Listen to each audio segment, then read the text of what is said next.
Swissair 111 is en route from New York to Geneva.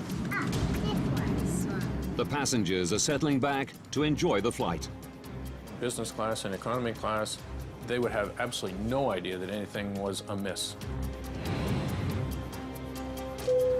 As cabin power is cut, some passengers are mildly concerned. There's no need to worry. We'll be landing very shortly.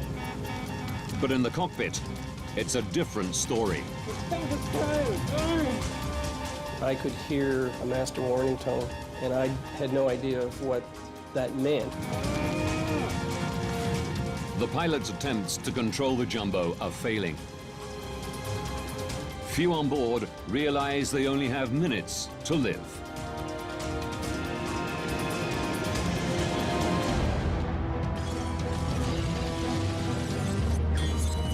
Disasters don't just happen. They're triggered by a chain of critical events. Unlock the clues and count down those final seconds from disaster.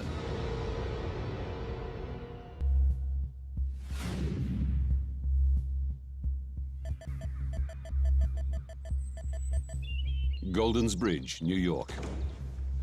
4:46 p.m. Father of three, Ray Romano, is leaving on a business trip to Europe. Lynn, are you almost done, honey? Just finishing up. Is it time already? It's time. I just made partner in his accounting firm that he worked for his entire life. He was just an all-around good man. I'll see you next week. Please call. Of course.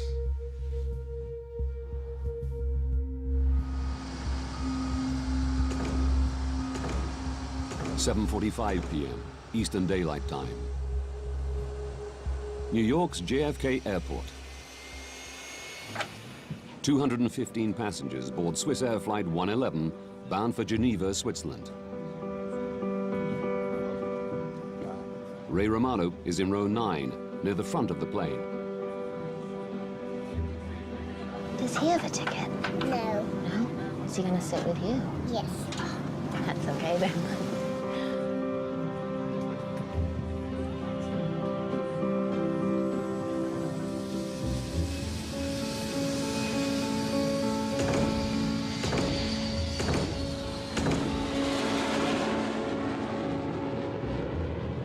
Captain Urs Zimmermann and First Officer Stefan Löw will fly through the night on the 8-hour journey.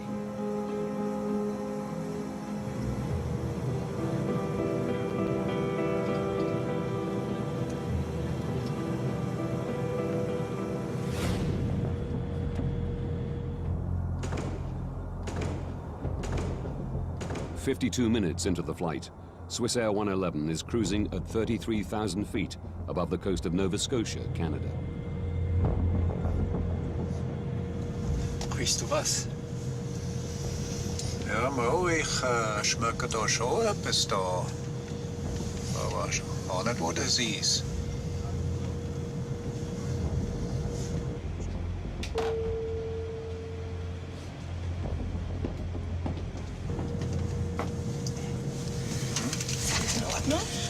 Schmeckt dir etwas in der Kabine dahinter? Ich kann hier drin riecht es etwas komisch, aber draußen, draußen in der Kabine gar nicht, nein. Nicht, gar nicht? Nein, gar nicht. Just air conditioning, huh? Ja.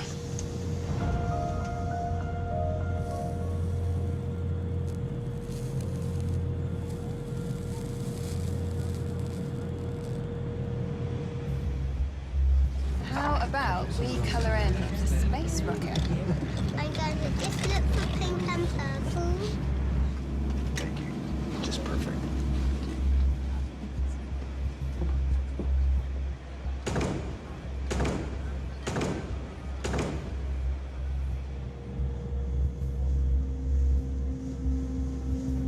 Irgendwelche Pläne für zu Hause? Wir können mal segeln an Zürichsee. Ah, super.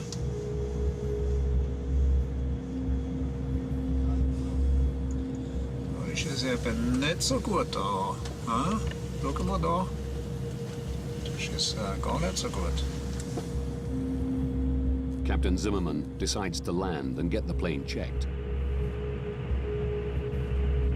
Swissair 111 Heavy is declaring pan. We have smoke in the cockpit. Request immediate return to a convenient place, please. I guess Boston. Swissair 111 Heavy, go ahead. Air traffic control tells him Halifax Airport is much closer than Boston, just 122 kilometers away. Would you prefer to go into Halifax? Affirmative for Swissair 111 Heavy. We prefer Halifax from our position.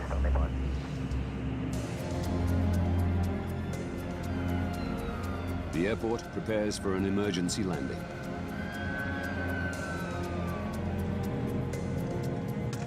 The smoke has gone, but the pilots still want the plane checked. They use oxygen masks as a precaution and begin to descend. The captain has turned on the fasten seatbelt sign. We have a problem with the air conditioning, which needs to be rectified before we continue the flight. We'll be detouring into Halifax Airport in Canada.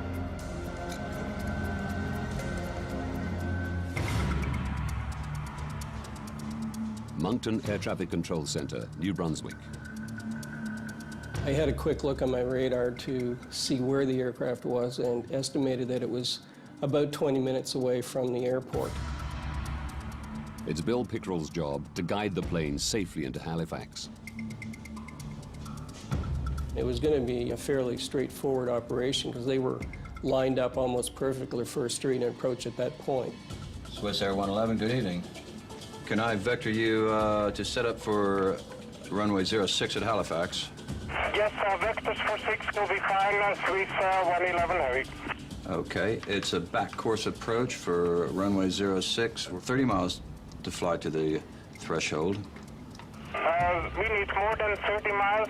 Swissair 111, roger, turn left, heading out 0130. The plane is too high to make it into Halifax on the first pass. As a general rule, at that distance from the airport, ideally the aircraft would have been down around 10,000 feet. In this case, they were approximately 20,000 feet or slightly above that. The pilots loop while they descend further. Swissair 111, when you have time, can I have the number of souls on board and the amount of fuel you have left? Roger, we must dump some fuel. Maybe do that in this area during descent. My reaction was to turn to my colleague and say, oh no, he has to dump fuel now, and then immediately look to see where it would be safe to do it and at the same time keep him close to the airport. Pickrell suggests they dump over the airport or detour further and dump over the ocean. The pilots choose the ocean. It'll be about 10 miles before you're off the coast. You're still within about 25 miles of the airport if you have to get to the airport very quickly. Okay, that's fine for us. Please tell me when we can start to dump the fuel.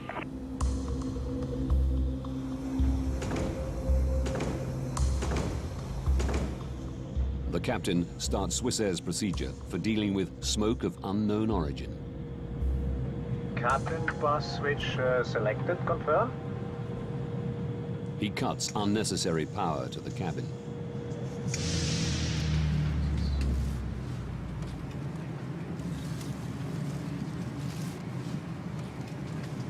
Excuse me. Should we be concerned at this point? There's no electricity and the aircon's gone off. No, the captain has assured us there's no need for concern. It's just usual procedure in an emergency landing. An emergency landing? There's no need to worry. We'll be landing very shortly. Could you strap her in, please?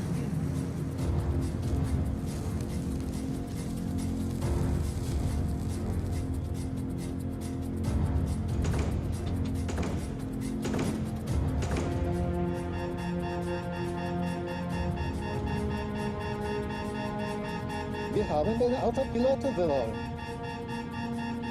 Der Autopilot ist weg. Herrgott, Stefan, wir haben ein Feuer. Rufe einen Notfall aus. And we are declaring emergency now, Swissair 111. Copy that. Oh my God. The aircraft is at least 6 minutes from the airport. In the background, I could hear a master warning tone to the pilots, and I had no idea of what that meant.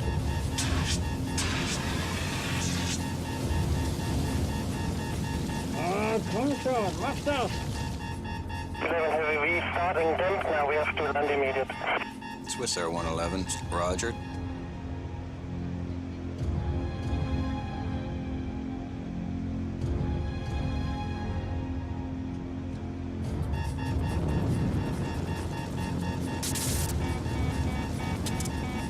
Wir haben die Hauptflugkontrollanzeige verloren.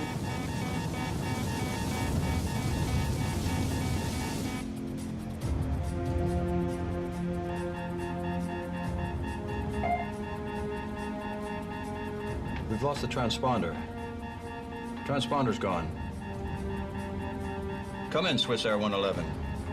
All communication with the plane is lost. Swissair 111, come in.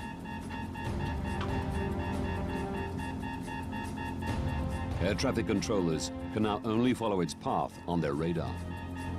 Swissair 111, come in. We noticed that the aircraft had turned away from the airport and was proceeding westbound down the coast. And that was when we realized that something had gone horribly wrong.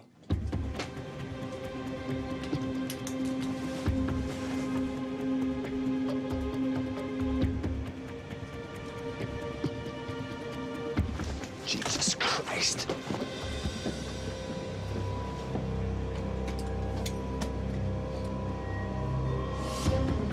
Please, we have seats at the back. Go straight down. My colleagues will help you.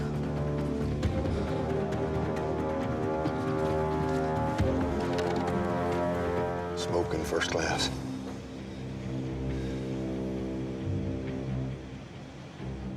For 6 minutes, Bill Pickerel watches the plane's erratic course.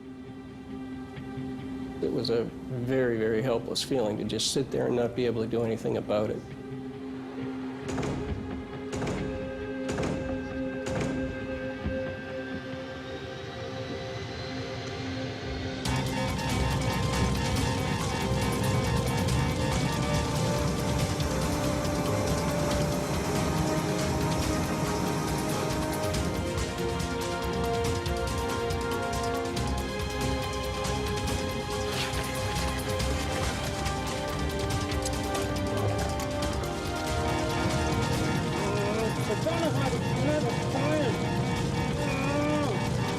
And suddenly they turned to the south, out toward the open ocean.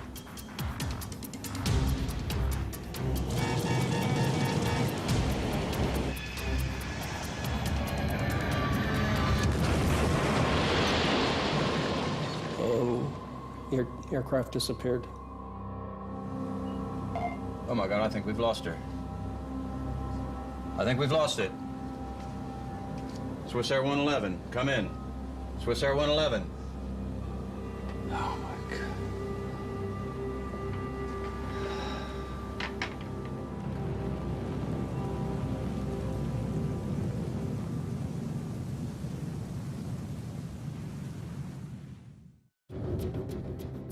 The last radar position of Swissair Flight 111 is 9 kilometers from the Canadian shore.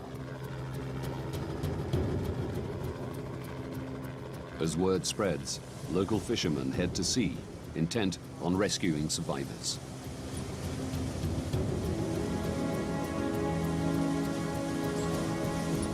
We think nothing of jumping in the boats in the night time and going and helping out as much as you can.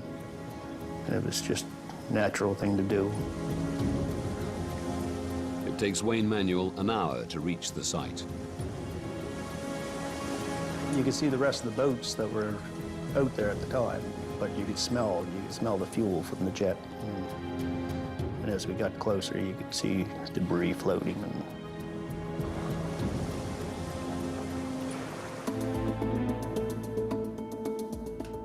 865 kilometers away, in Goldens Bridge, New York, Lynn Romano is catching some news. pilot managed to radio there was smoke in the cockpit before the plane disappeared off radar at 1,000 feet of altitude. I saw that there was a plane crash, which always sent chills through me. And I made the sign of the cross because I wanted to, you know, pray for these people, whether they were alive or dead. No one knew then. It was on a flight out of New York on its way to Geneva. Tom, tell us what you've been seeing and hearing from your position. The more I watched the news, the more I realized that this was his flight.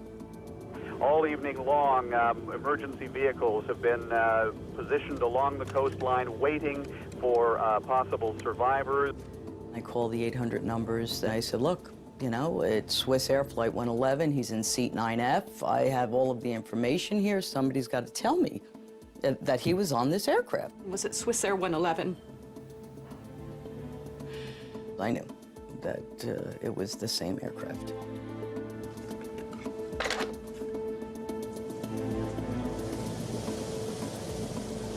Most of what we seen floating were clothes and pieces of suitcases and shoes and I think we went past one part of the plane at one time, like probably a half a dozen windows out of the side of it.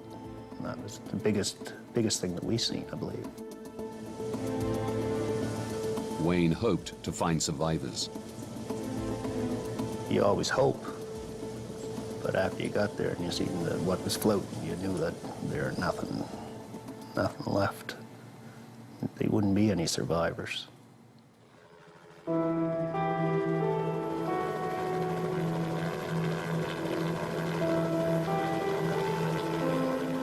The devastating news is confirmed at daybreak. All 229 people on board Swissair Flight 111 have perished. They basically told me, you know, there were no survivors, and I really don't remember much after that. It felt like my whole soul was being sucked out of my body.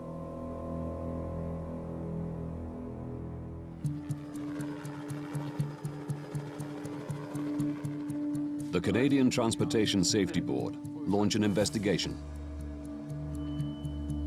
The deputy chief is Larry Vance. He has 31 years' experience as a pilot and 14 as an air crash investigator. His starting point is the tape from air traffic control. We had quite a bit of information, in fact, from the very beginning, because we knew that the aircraft had caught on fire, if you will, and that the pilots were fighting that circumstance. What we were interested in was how the fire started, how the fire spread, and how it eventually disabled the airplane. That's the key for us, was to answer those three questions. Now, by going deep into this investigation, we can reveal what caused a modern passenger airliner to plummet into the Atlantic Ocean, killing everyone on board.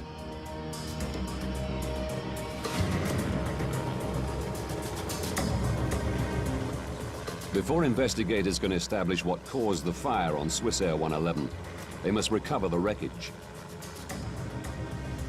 Over 20 agencies from Canada, the US, and Europe are drafted in to help. Personal effects and wreckage wash ashore along 200 kilometers of rugged coastline. You will find human remains. Can't tell you how to deal with it, just deal with it and get on with the job. Only one body is found intact.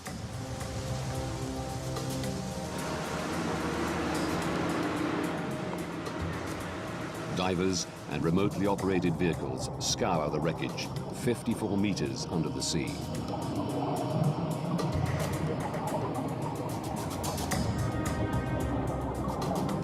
It was very critical for us to try and recover the black boxes, because that's where you get a lot of the basic information about what was happening in the cockpit. So we were very anxious to get our hands on those.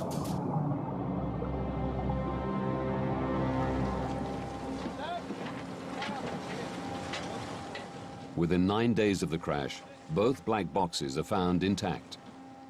Do we see the emergency checklist for air conditioning smoke? The team learn that the pilots first smelled and then saw smoke. Stefan, der Rauch ist weg. But after the smoke cleared, it returned, bringing fire with it. Swissair 111, check you're cleared to start the fuel dump. Hello? But investigators learn little more.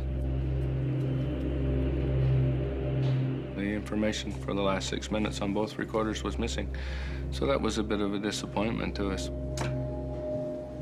We thought we were going to have the information all the way to the impact, but in fact we didn't. The black boxes don't provide any quick answers. But Vance is confident the plane's wreckage holds more clues.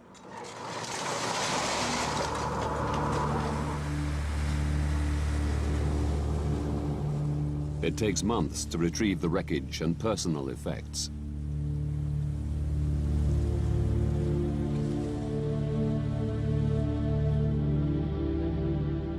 Bereaved relatives are invited to come and reclaim their loved ones' possessions.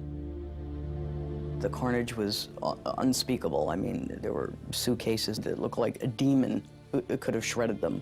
And yet there were certain things that were just in perfect condition that they just, you know, picked up out of the water. Lynn sees her husband's notepad with the shopping list he wrote that morning.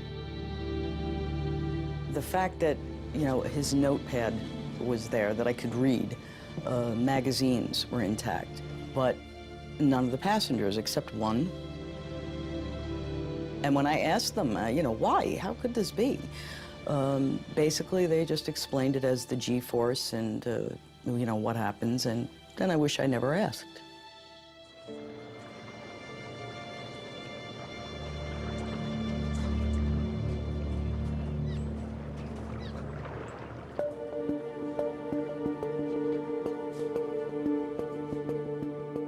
Eventually, 98% of the plane is recovered.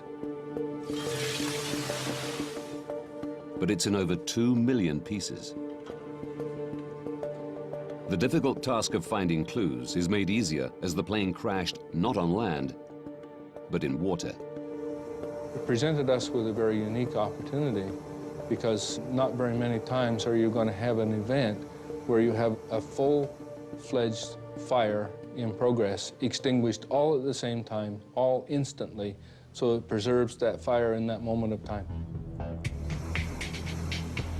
Investigators' priority is to establish where the fire began and what initiated it. Don Enns is the Transportation Safety Board's senior technical investigator. He heads the investigation's fire group. The first bits that came up that were identified as fire damage were from the either the cockpit or the first-class galley or the first-class compartment. So we're looking at that area. Seeing that all the fire-damaged wreckage is from the front of the plane, the team decides the best way to understand what happened is to reconstruct it. Like a 5,000-piece puzzle, the wreckage is painstakingly attached to a full-size wire jig. As you put more of the stuff together, the picture became more and more clear. I can remember looking at the roof of Galley 1 in particular and seeing all the heat damage from the outside in, which is actually putting the heat source above the galley. The reconstruction shows that the fire was raging not in the galley, but out of sight, above it. In the attic space, which runs the full length of the plane. It houses electronic equipment, wiring, air conditioning components, and insulation. There were no smoke detectors in the attic, and no requirement to have them. Passengers would have absolutely no idea what was going on until the fire actually came through the ceiling, and even that would only have happened in the first-class galley, maybe in the first-class section. At the back of the airplane, business class and economy class, they would have absolutely no idea that anything was amiss. A bulkhead wall divides the attic into 2 compartments, with a small tunnel for wiring to pass through.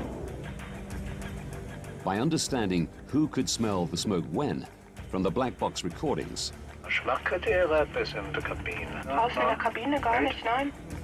And by looking at the fire damage on the reconstruction, the team established that the fire started in front of the bulkhead, above the cockpit ceiling, where the pilots noticed the smell almost immediately. If it had started behind that bulkhead wall, it would have done a lot more damage, more rearward into the fuselage, and the people in the back of the airplane would have smelt smoke and odor before the people in the cockpit did. Now they know where the fire started. They need to work out how it started. One of the things that we looked for, of course, was whether or not there was any criminal activity involved.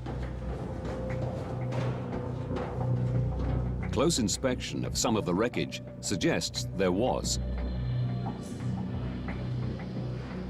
Very early on in the investigation, we started finding in what looked like buckshot from a shotgun shell. The little ball bearing things, they were everywhere. In the seats and the seat backs and so on. We're thinking, well, somebody's in the airplane shooting it up, you know, like what's going on here? They question whether the fire was part of a terrorist plot, where someone boarded the plane with a shotgun. Until they learn what was in the plane's cargo hold.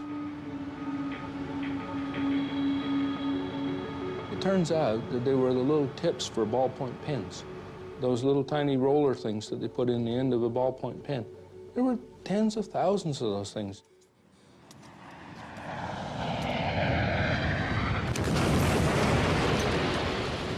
The plane hit the sea with such force, it shot the ball bearings through the cargo hold into the cabin and cockpit.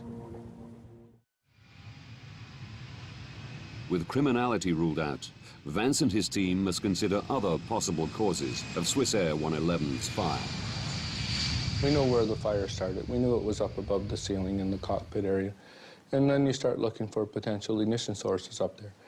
And right away, the obvious one that comes to mind is wiring. The plane housed 250 kilometers of wiring. 3,000 pieces have been collected from the crash site. Air crash investigator Jim Foote knows his team's task is enormous. First, they must try to identify where each wire came from. The B wires were from basically in the cockpit back to the first door. So those wires we were definitely interested in. Any wire that began with the letter B, we wanted. Now we're going to be examining every inch of this wiring. Jim's team search for damaged or missing insulation to see if they can find the wire that ignited the fire. Any wire, if you get the wire rubbing against a metal piece, then you can wear through that insulation. And if that wire is powered, then you could have an arcing event as it touches that structure. An arcing event is an electrical discharge which leaps from an exposed live wire. Like a tiny bolt of lightning, it creates a split-second flash of light and intense heat. This arc melts the wire's copper threads, leaving a telltale copper ball. It's these copper balls the team search for. They find 20 wire segments that had arced. Most of them ran through the ceiling of the cockpit. Any of them could have sparked the fire. 8 of the wire segments powered the state-of-the-art personal in-flight entertainment system, which was fitted to the first and business class cabins in the year before the disaster.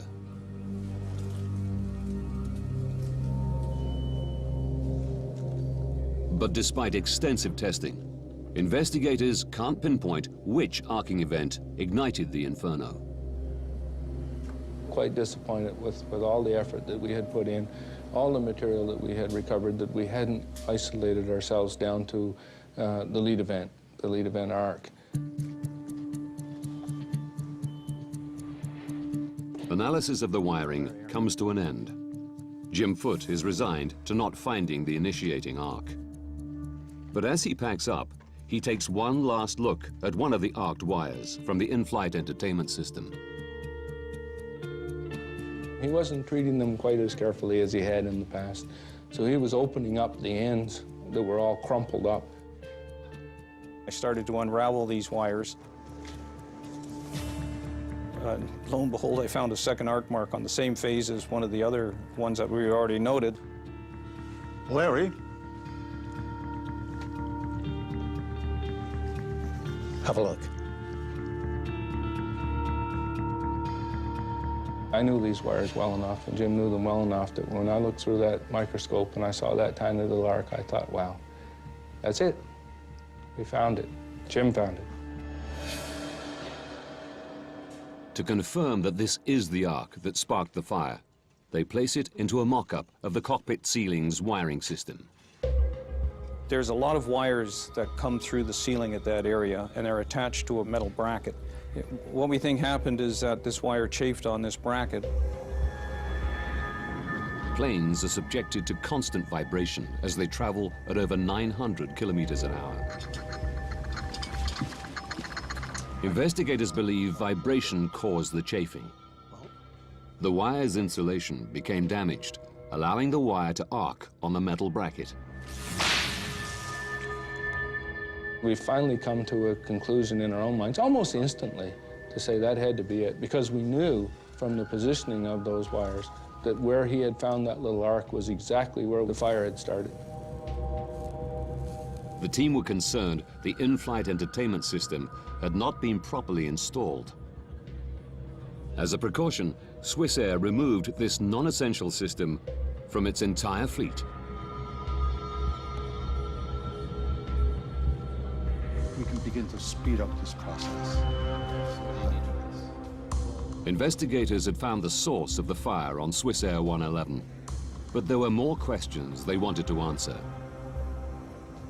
They knew the pilots couldn't prevent the fire. They needed to know whether they could have prevented the crash.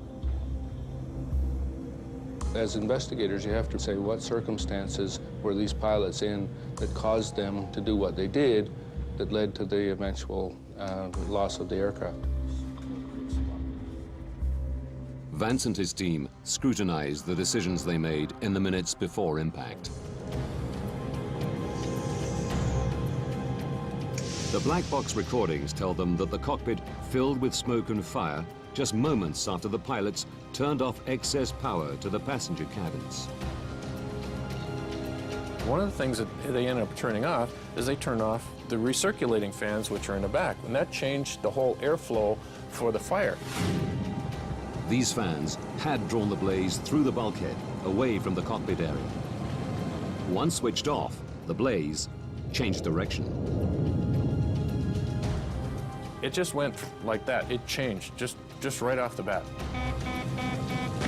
The fire raged above the cockpit, burning through the ceiling and disabling critical aircraft systems. They took out almost all of the pilot's instruments that they used to control the airplane, to fly the airplane, to keep it upright, to know which way's up and which way's down. And these instruments all started to fail, all in and around the same time. The stricken plane was no longer flyable. But the pilots are not blamed for turning off the power to the passenger cabins. They were following Swissair's procedure for managing smoke of unknown origin. Ultimately, there was one critical decision the pilots made in the minutes before the crash, which attracted widespread criticism. There are still questions about whether the pilots took too long to try an emergency landing. Investigators say they turned towards Halifax, but then looped again over the sea to dump fuel. The pilots' choice to dump fuel added minutes to the flight. It was a procedure they could have ignored. Investigators want to know whether this detour cost the lives of the 229 souls on board. So what was our initial altitude? It was 33,000 feet. They calculate that for a direct approach to Halifax, the pilots should have started their descent at the moment they declared pan, pan, pan. But at this time, they didn't know that Halifax Airport was an option. Furthermore, a fully functioning plane would have needed 13 minutes to make the descent. Theirs was only flyable for 10. By the time they decided they were going to dump fuel, they weren't going to make it to Halifax anyway. They were going to crash somewhere. Their decision on whether or not to dump fuel did not make one iota's worth of difference as to whether or not they were going to live or die. Captain Urs Zimmermann and First Officer Stefan Löw are cleared of any responsibility for the crash of Swissair 111.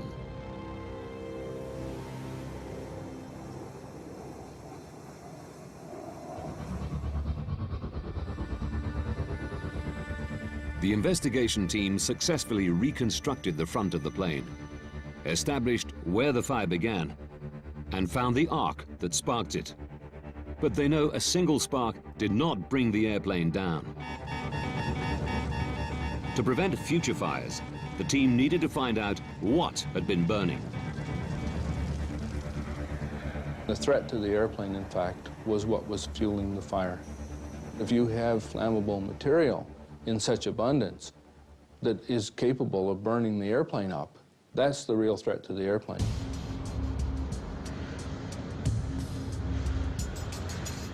All the materials in American planes have to pass the US Federal Aviation Authority's flammability test before they can be used. But something in Swissair 111's attic was clearly very flammable.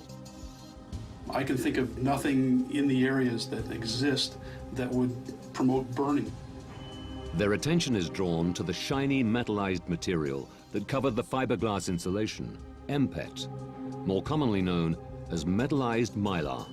We recovered some of that insulation blanket cover material, the metallized mylar, floating on the ocean. There were little pieces of it, and what do you suppose, but it showed burn marks. It showed that it had been on fire. Metallized mylar was installed in 699 US registered planes. If it had fueled the fire, all of them were also at risk. This is the first thing I've seen. We had enough of it that we were recovering that wasn't burned, that we took a wee bit of it and set it on the hangar floor and touched a match to it.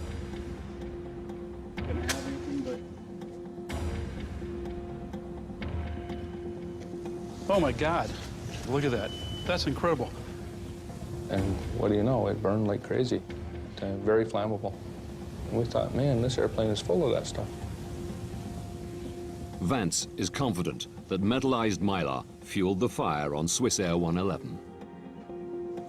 Yes. We think we've come across what might be the problem. He immediately informs the US Federal Aviation Authority. It's caught fire. They had flame-tested metallized mylar more than 10 years earlier and passed it for use. One of the things that we did was to go back and look at the history of this metallized mylar to see if there had been previous opportunities to identify that as a hazardous material.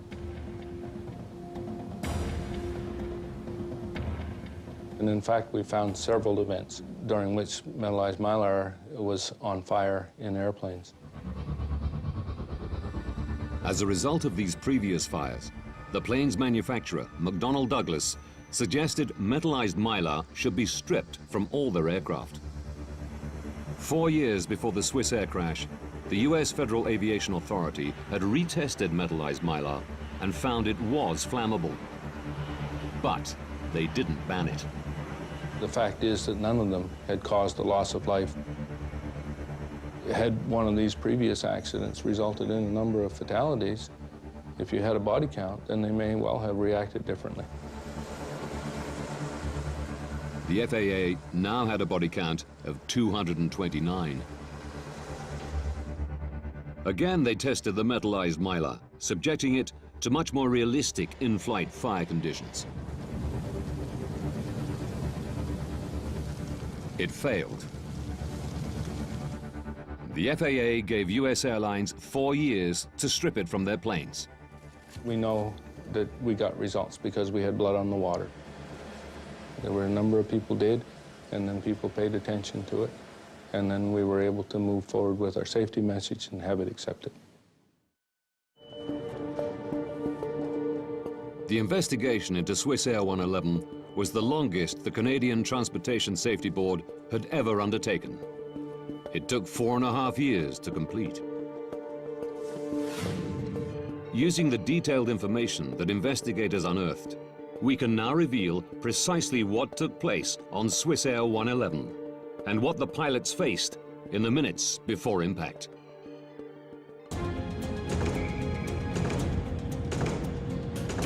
"21 minutes to disaster. A wire in the attic arcs, igniting metallized mylar. The pilots smell something strange, but think it's an air conditioning problem. 18 minutes to disaster. Seeing smoke, they decide to land and head towards Halifax. 16 minutes to disaster. Air conditioning fans suck the attic fire towards the back of the plane. This clears smoke from the cockpit. 11 minutes to disaster.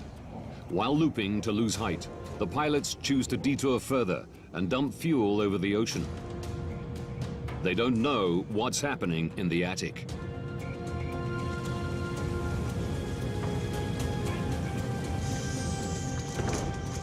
Eight minutes to disaster. The captain cuts power to the cabin.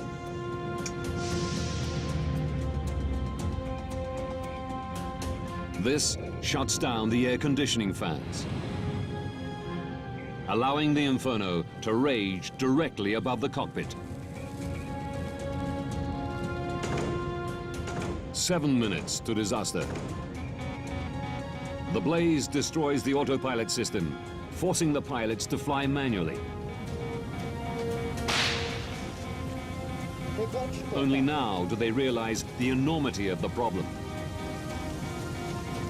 Investigators suspect Captain Zimmerman fights the fire, leaving First Officer Lerv to fly the stricken plane. 6 minutes to disaster.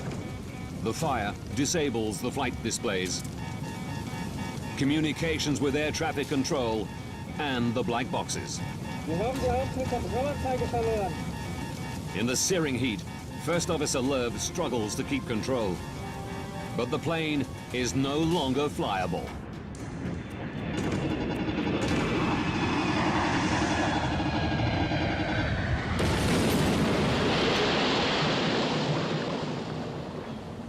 All 229 passengers and crew are dead.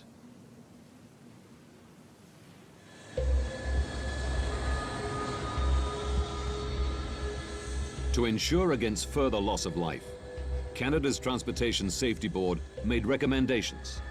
Many have been adopted globally by the aviation industry. They suggested that procedures for dealing with smoke of unknown origin be radically rethought. Our recommendation was that if you have smoke or odor in an airplane, that you have to assume that it is a fire that's out of control until you prove otherwise. And that, I think, has sunk its way into the aviation community a lot better than it did before Swissair 111. Investigators' biggest success was the banning of flammable metallized mylar. We know as a result of the Swissair 111 investigation that materials that might otherwise have been put in airplanes are no longer being put in airplanes, so a lot of good work has been done and a lot of good safety action has been taken.